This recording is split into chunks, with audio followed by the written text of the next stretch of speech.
Hello, welcome to 128 Bike. In this video we're going to be talking about bicycle frames and one point in particular, and that is the BB housing or BB shell. So until recently, bottom bracket housings were pretty much a standardized affair. There were a few options, but the most dominant one was the one I have here, and that is the threaded BB shell, which was 68mm wide, has a 34.8 inner diameter, and has the thread 24 threads per inch thread. So this is more commonly known as English thread. Now, with e-bikes entering the market and new possibilities in frame tubings and so on, some changes had to be made. So now I'm going to explain why and how. So what was the problem?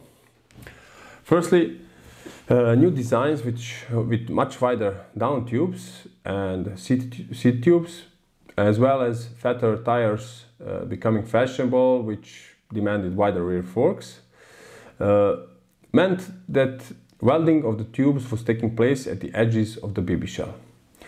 This often caused the edges to become oval due to the heat being generated on the BB housing.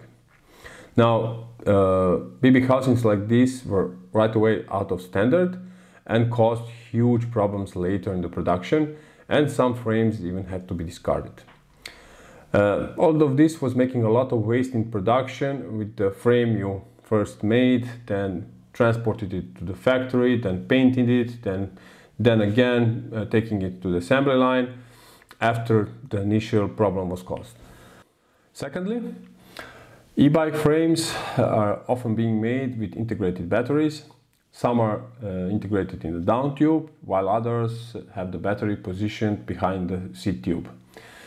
All of this demands wider tubes as well to be functional, and that they could accommodate the battery as well.